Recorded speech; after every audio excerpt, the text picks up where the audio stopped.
nila sa mga ideya o tema sa loob ng dula sa panahon ng Batas Militar. Sa panahon ng Batas Militar, pakibasa, Bea, ang dulaan ay ginamit bilang pangunahing ng pagprotesta sa kairalan sa lipunan noong panahong iyon. Lumaganap ito ng gusto mula 1,981 hanggang 1,986 na bastang ibabaw pa ng Astamisi at iwan ng 1,986. Maraming salamat. Alam naman natin sa panahon ng Batas Militar ay nagkaroon ng kagibal-gibal na pangyayari na kung saan ay nakaranas ang mga Pilipino ng pagtutulisa, katiwalian, pang-aabuso at pang-aapi. At para masabi nila ang kanilang hinaing o saloobin ay nagkaroon ng protesta sa pamamagitan lamang ng pagsulat ng dula o pagsulat ng paggamit ng mga dula sa entablado. At dito masasabi natin na ang dulaan o ang mga dula ay isang halagang sining o kasangkapan para sa kanila upang masabi nila o mapahayag nila ang kanilang mga saloobin. Ngayon, narito ang apat na mga samahan ng mga mag-aaral na kung saan ay nagsusulong ng mga dulaan sa entablado. Una ay ang Periante UP ng UP Diliman, Kapillas ng De La Salle University, Dugong Silangan ng UE at entablado ng Ateneo de Manila University. Mga uri ng dula sa panahon ng Batas Militar makipagkakit. Una, national. Ito na imperialismo, burokrata, kapitalismo at feudalismo. So ang national, dito nakapaloob ang ating bansa na kung saan ay makikitaan natin ang problema noong panahon ng Batas Militar. Ang imperialismo ay kung saan tayo mga Pilipino noong unang panahon o panahon ng Batas Militar ay tayo ay dumidepende sa ibang bansa. Ang burokrata kapitalismo naman ay nagiging sariling interes lamang ng mga Pilipino o ang mga namumuno ang kanilang iniisip sa halip na serbisyo para sa bayan. At ang feudalismo naman ay hindi pagkakaroon ng sapat na sweldo para sa mga nagtatrabaho, halimbawa lamang ay sa mga magsasaka. Isang halimbawa ng national na dula ay ang pagsambang bayan noong 1977 ni Bonifacio Ilagan. Shane, pakibasa. Isang dulang pangpolitika ang nagpapakita ng kalupitan ng diktadorya at ang epekto ng batas militar sa mga ordinaryong mamamayan. Ginamit ito bilang isang paraan upang ipahayag ang protesta laban sa pang-aabuso ng Estado. Narito ang description kung ano ba ang pagsambang bayan. Ang pagsambang bayan ay isang dula na isinulat ni Bonifacio Ilagan na tumatalakay sa mga isyu ng pananampalataya, lipunan at ang kalagayan ng mga mamamayan sa ilalim ng rehimen mapanliit. Sa dula, ipinapakita ang buhay ng isang simbahan na nagiging lugar ng pagtutol at pagninilay-nilay tungkol sa mga problema ng lipunan. Pinapakita nito ang koneksyon ng relihiyon at politiko at kung paano ang simbahan na minsan isang simbolo ng pag-asa at pananampalataya ay nagiging isang bahagi ng pakikibaka para sa kalayaan at katarungan. Berwela, ano ang masasabi mo sa dula ang pagsambang bayan? Ibig sabihin ng pagsambang bayan ay tungkol ito sa pagkakaroon ng pananampalataya sa lipunan. Lipunan at ang kalagayan ng mga mamamayan. Sa ilalim ng isang rehimen ni Marcos. Laninin? Opo. Tama po ang sinabi niya sapagkat sa lipunan natin ngayon medyo magulo. At nung panahon din iyon, magulo rin. Mas magulo ang nangyari. Kaya itong dulang ito ay nagpapakita lamang kung ano ang dapat matutuhan ng mga tao upang mamulat ang kanilang mga mata kung anong nangyayari sa kanilang lipunan. Sa namang uri ng dula ay tungkol sa sektoral. Queenie, pakibasa. Sektoral. Magtatagpo sa mga manggagawa sa Mindanao at ang pangkat etniko sa Katimugan. So sa sektoral naman ay makikitaan ang sinabi ko kanina sa feudalismo na kung saan ay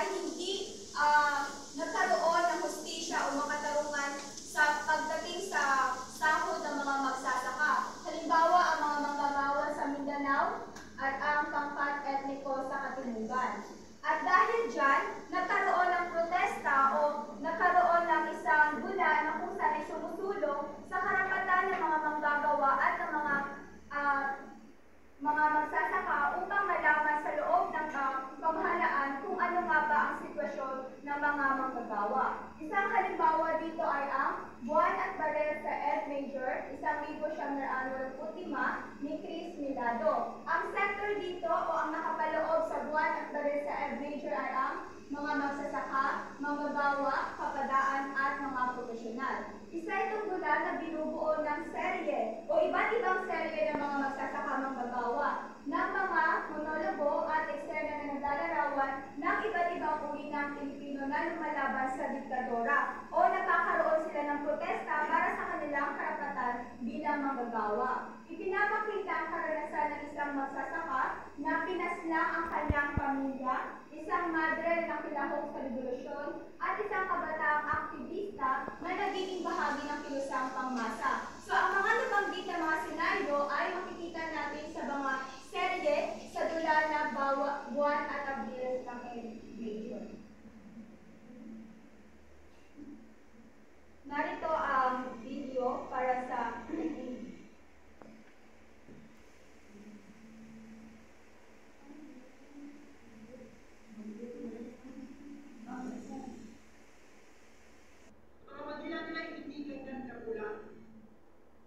Noong isang linggo, ang ilan sa nanay nating manggagawa ay nagpunta sa kalayunan upang itanong sa mga magsasaka.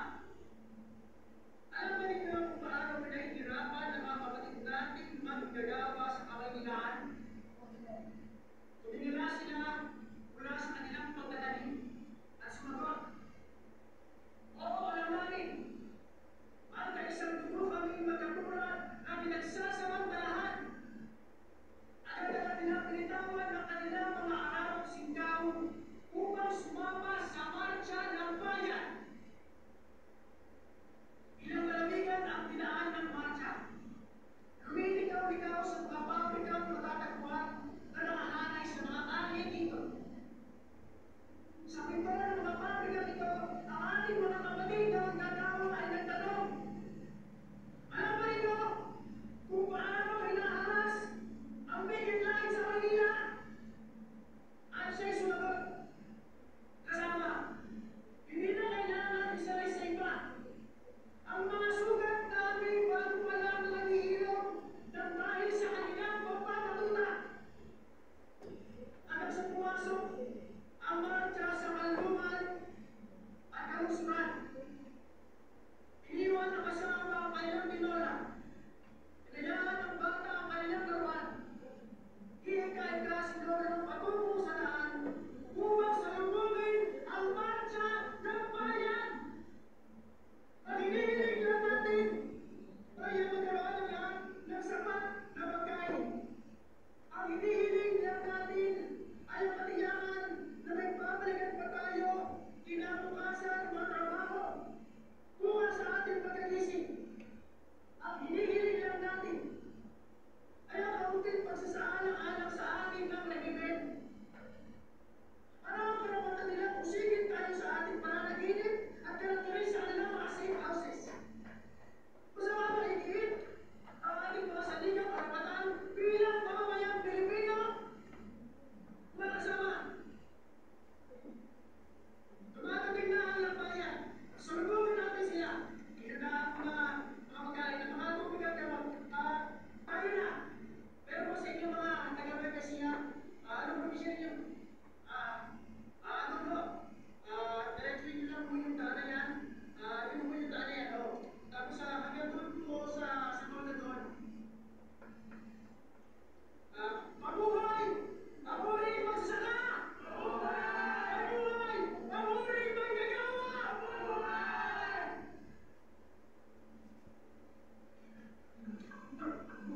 Kuya!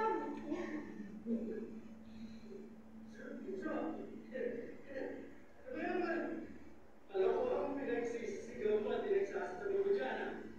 Alam mo ang nagtiting na lantak. So, Barry, ano nga ba ang naging reaksyon mo sa kanilang ginawang script sa kanilang gula? Lalo na sa mga linya na binago ng lalaki. So, mula po sa kanilang mga mababasa sa spirit nila, namutawi po sa aking isipan ang alam ng kanilang pagnanais na ipaglaban ang kanilang karapatan bilang mga lalaki. Maraming salamat. Jessa? Para po sa akin, habang pinapanood ko po ang video, makikita ko po kung ang mga monologue ng mga manggagawa sa kanilang pagpaprotesta. Tama. Nagpapakita sa dula ang buwan ng baril sa Ed Major ang pagpoprotesta ng mga manggagawa at magsasaka kung saan isinusulong nila ang kanilang karapatang pantao. Ang buwan ng Abril sa Ed Major ay isang dula ni Chris Vilado na mapaksa noong 1985. Tumatangkot ito sa dalawang pangunahing tauhan, si Berto, isang aktivista, si Rosario, isang kababaihan na nakaligtas ng ang kwento ay nagpapakita ng tensyon at kalagayan ng mga Pilipino sa ilalim ng batas militar, pati na rin ang mga personal na mga laban ng bawat karakter sa harap ng mga matitindi pagsubok.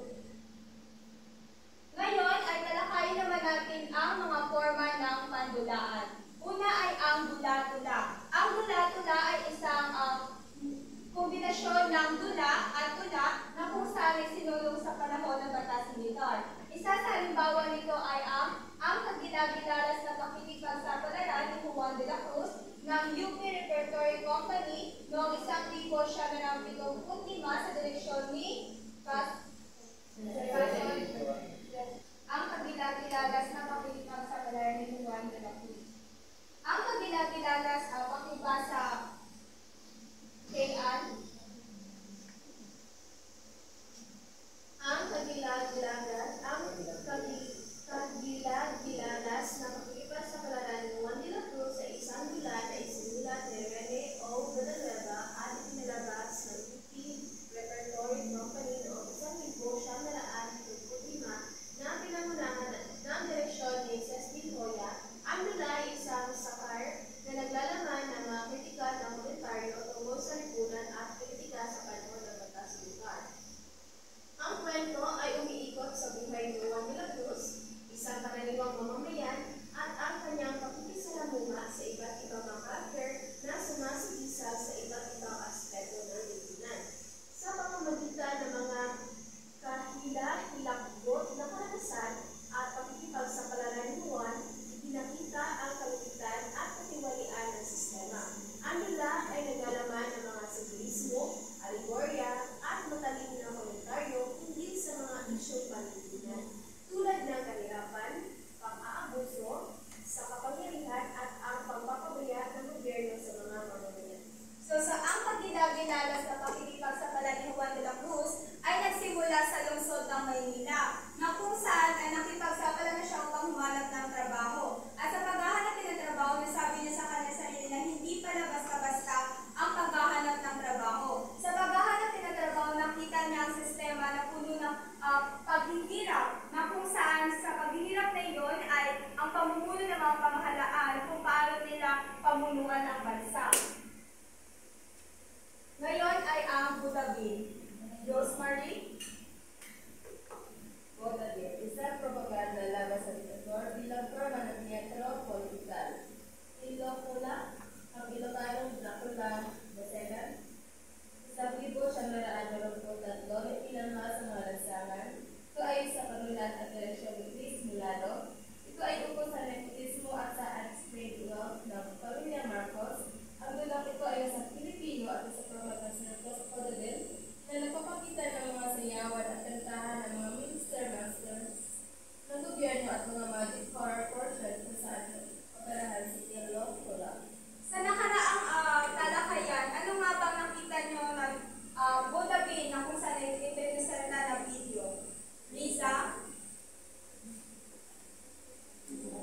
yung makita mo nung nakaraang ng talakayan tungkol sa Biblia? Mula sa ipinanood ng Binibining Pulo, yung David ay napapalooban ng sayawan, kantahan, at meron din mga drama na kung saan ito ay tumatalakay sa karapatan. Ilan sa mga forma ng panulan ay ang improvisation, pantomime, efficacy random play, radio play, kilos awit, newspaper theater, salubong at sinakulong tradisyonal mula sa Asia, image at forum theater. Ngayon, ang katagian mula sa panahon ito. Berwala pakubasa ng una. Bilang protesta, gumagamit ng simbolismo at talikhaga upang mailabas ang salubing laban sa diktadorya. Halimbawa, ang mga dulang nagpapakita ng malupitan sa lipunan ay may mas malalim na mensahe politika. So sa dulang protesta, upang hindi sila mahuli ng mga militar, ay gumagamit sila ng mga simbolo. Simbolo na kung saan ay nag-uugnay rin sa mga karanasan nila sa loob ng panahon ng batas militar. Pangalawa ay ang dulang realista. Shane? Dulang realista, pinakita ang tunay na kalagayan ng lipunan, ang kahirapan, karahasan at pang-aapi. So sa dulang realista, makikita natin ang mga karanasan ng mga tao sa loob ng batas militar. At dahil sa dula na nagiging kasangkapan nito upang mas lalo nila mapakita sa mga tao kung ano nga ba ang nangyayari sa loob ng panahon ito. At ang pangatlo, inkabo. Pagkatapos sa inyo, dahil sa sensora, ang mga mandudula ay gumamit ng mga panghiwatig at alegorya upang makalusot sa mahigpit na pagbabantay ng pamahalaan. So sa pagkatago sa anyo, dito makikita natin sa matinding paghihigpit sa sensora na kung saan pinapatahimik rin ng mga media, makikitaan natin na iba ang kanilang pamamaraan upang mapakita ang kanilang mga saloobin o hinaing na kung saan ay naging kasangkapan nila ang kanilang dula. Hindi sila basta-basta nagpapakita dahil alam nila na kapag nagpapakita sila ng kanilang sarili ay maaari itong humantong sa pagkawala nila, sa pagkamatay o higit pa rito ay ang pag-torture sa kanila. Ngayon, dumako naman tayo sa dula sa panahon ng post-martial law. Sa panahon nga ba ng post-martial law, ano nga ba ang nabibilang o ano nga ba ang kumakaikot na tema o ideya para sa iyo, Mika?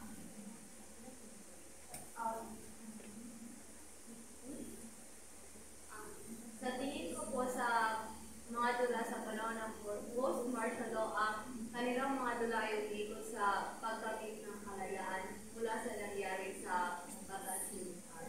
Tama. So sa post-martial law ay nagkaroon na ng kalayaan o unti-unting bumabalik na ang kalayaan ng mga Pilipino sa Rehimeng Marcos. Panahon ng post-martial law, noong 1946 hanggang pataas. Fatima, pakibasa. Panahon ng post-martial law, sa 1946 pataas. Matapos ang pagbagsak ng Rehimeng Marcos at ang pagtatapos ng batas militar ng 1946, muling bumalik ang kalayaan sa pamamahayag at sining sa Pilipinas. Isa sa mga sangay ng sining na muling sumika ay ang dula o teatro. Ngayon, dumako naman tayo sa katangian ng dula sa panahon ng post-martial law. Micah, pakibasa. Mula ay ang paglaya sa sensura. Muling nagkaroon ng kalayaan ang mga manitula sa realista na ipahayag ang kanilang saloobin sa pamamagitan ng aklat. Dahil nasabi natin ang post-martial law magkakaroon ng muling kalayaan ng mga Pilipino, merong mga ibang media ang tinanggal ng sensora na kung saan ay mas lalo na paigting ang mga dula. Nagkaroon ng kalayaan ng mga manunulat, ang mga aktivista kung ano nga ba ang kanilang magiging ideya. Pero hindi pa rin nawawala ang mga ideya o tema tungkol sa kahirapan nila sa pang-aabuso sa loob ng batas militar. Pangalawa, pakibasa, Chara May. Pangalawa, pagtalakay sa mga isyong sa lipunan. Lumitaw ang mga dula na tumatalakay sa mga isyong sa lipunan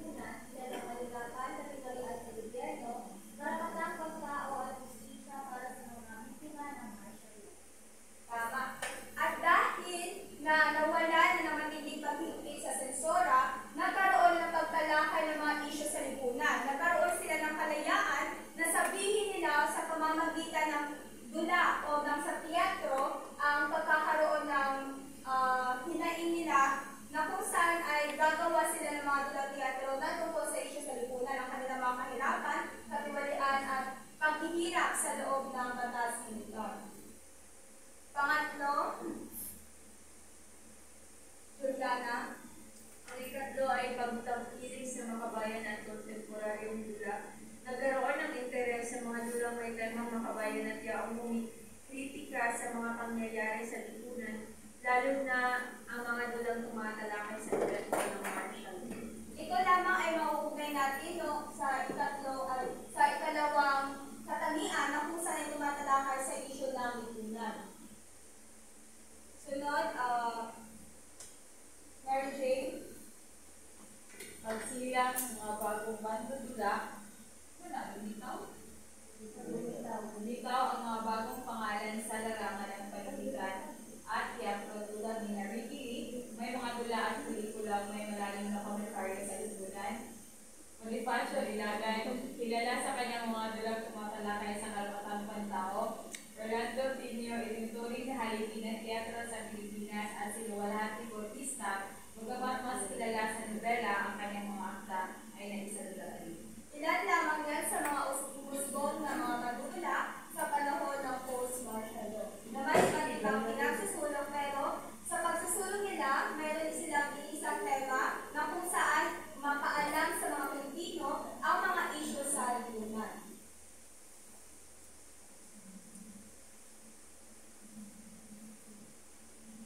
Sunod, kay Ann. Panglima, pag-usbong ng malalaking grupo ng teatro. Tanghalang Pilipino, Resident Theater Company ng Cultural Center of the Philippines, Suzuki, Philippine Educational Theater Association of ETA, patuloy sa paggawa ng mga dulang may temang pangpolitika at kalipunan. Bilaang Lipi, nasusulong ng makabayan dula at mga eksperimento sa anyo ng teatro. Gantimpala, Theater Foundation, gumawa ng mga dulang klasikal at makabayan. Sa panahon ng martial law, nagkaroon ng 4 na mga dula. Ngayon, nadagdagan ito o umusbong ng mga grupo na kung saan sa post-martial law na nagdagdagan na rin ng 4 na mga grupo. Ngayon, halimbawa ng mga dula sa panahon ng post-martial law. Pakibasa. Himala, isang musikal. Adaptasyon ng pelikula ng sinulat na BBC, tumatalakay sa pananampalataya, paniniwala at kaliwa. Ay isang adaptasyon ng pelikula Himala, noong 1982, isang iconic na pelikula na isinulat ng BBC at idinilehele ni Ismael Bernal. Ang musikal ay nilabas noong 2003 at pinanatili ang mga pagmamahal tema ng original na pelikula habang binigyan ito ng bagong interpretasyon sa pamamagitan ng musika at pagsayaw. Ang kwento ay umiikot kay Tika, isang batang babae mula sa isang liblib na bayan sa Pilipinas na nagkaroon ng karanasang musikal at inakalang Manila kung siya naganap ng siya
At ang panghuling halimbawa, Rian,